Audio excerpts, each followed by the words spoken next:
very lucky person. I have 2 fantastic parents that raised me. My 2 older sisters are 2 of my best friends. And I met, fell in love with, and married the man of my dreams. Together we have surrounded ourselves with these wonderful friends who've become like this giant extended family. I'm very lucky, and I'm incredibly grateful. But that's the tricky thing about mental illness, because I have all this good, and yet I still find it almost impossible to get up in the morning. I cry all the time, whether I'm happy or sad. I have an anxiety attack when I'm overwhelmed by the simplest tasks. Why?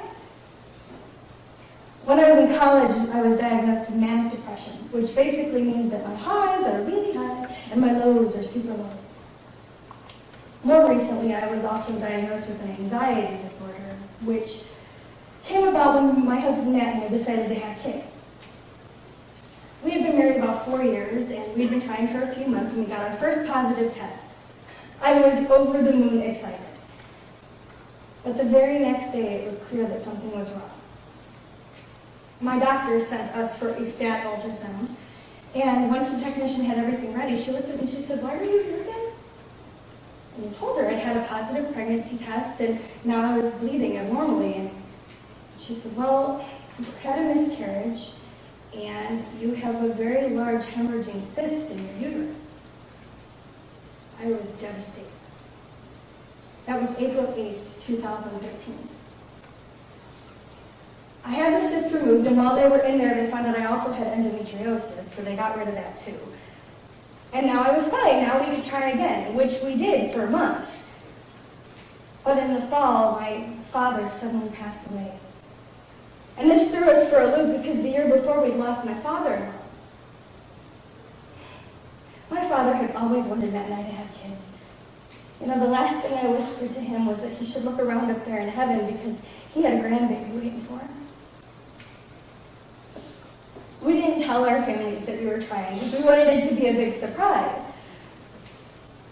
So, to our surprise, that Christmas, we got another positive test. It was a Christmas miracle, and we were so excited. But barely 2 weeks later, I realized that I was losing another baby. And that happened on January 6th, 2014. We were then sent to an IVF specialist because now we were a multiple loss couple. And their first act was to ply me with Clomid and see if we could get another positive test, which we did, and I lost my 3rd baby on February 10th, 2014. At this point, there's no good way to say how I was feeling. I kept hearing this voice in my head saying, "Well, your body has created and then murdered 3 of your children." It was completely irrational, but it was how I felt. You know, Matt was grieving too, but he didn't, and he couldn't understand how I felt. I didn't want him to touch me or look at me. I just wanted to be alone because my body was a danger zone, and I didn't want to risk it. It was at this point that I realized that I needed to talk to somebody. So I told my mom and my sisters what was going on, and Matt confided in his family. There'd be no big surprise, but that was okay because we needed our families.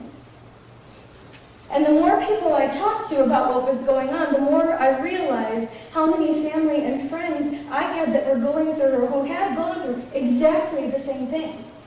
It's ridiculous that this thing that affects so many people isn't talked about. My IVF doctor told me that 1 in 4 women will experience a miscarriage. 1 in 4. 25% of the female population will go through this tragic thing that I was going through, and we don't talk about it? What the hell? That summer we decided to try again. This time being closely monitored by the IVF team 3 times a week. And in July, I was pregnant. There was no excitement this time, it was just fear. And my nurse was really supportive, but my levels were low and I knew she was scared. By the beginning of August, our baby had no heart. And my body didn't want to miscarry it naturally. So on August 14th, 2014, the day after my 36th birthday, I took a pill that forced my body to miscarry, and I cried, and I slept all day. And there are no words to describe that day. Our next option was to try actual IVF treatment. All of the drugs and the shots and the invasive exams, and I don't know how any woman puts herself through this more than once. Our procedure was set for December, but it didn't work. All that medication, and my body decided not to produce an egg that month. By this time, Matt and I were just tired. We were exhausted. There was this crevice between us that had never been there before, and we were done. It was like my body had held our marriage hostage for 2 years. We just needed a break. Life is funny like that, because in February of 2015, I was pregnant. About 6 weeks along by the time I realized it, and I completely panicked. Every day until that first doctor's visit, I waited for the worst. At 8 weeks, we got to hear our heartbeat, and that was a first. We both burst into tears because it was real. But I still panicked. I had a full-blown anxiety attack every time I went to the bathroom. I'd get hives, I'd hyperventilate, I'd shake, and I knew this wasn't good for me, and it definitely wasn't good for the baby. So back to the doctor I went. And my RN was fantastic. She told me that your anxiety disorder is completely understandable, based on your history. So she prescribed a very safe anti-anxiety medicine, which is actually created for pregnant women. And she also sent me for another ultrasound so I could see and hear that my baby was okay. I don't think I ever relaxed during my pregnancy. I was always on edge. And my body did its best to scare and rebel the rest of the time I was pregnant. I broke my foot. I contracted shingles at 8.5 months pregnant. That's totally normal for a pregnancy.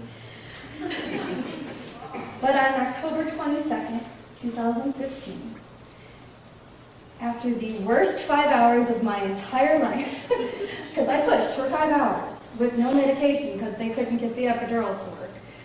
But then there was this beautiful little boy, and he would change our lives forever.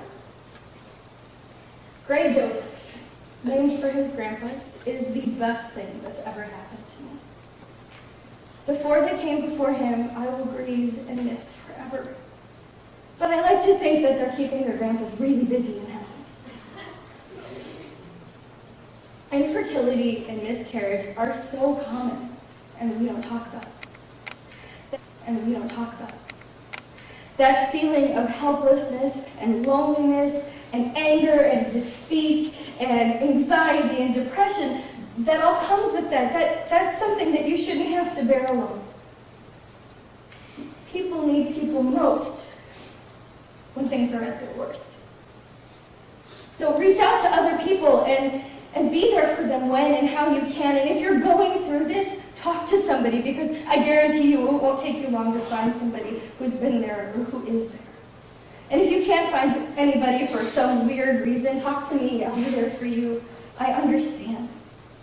It's time to bring this out of the shadows and into the light. My anxiety and my depression will always be with me. But so will my son and my husband and the rest of my family. I'm very lucky.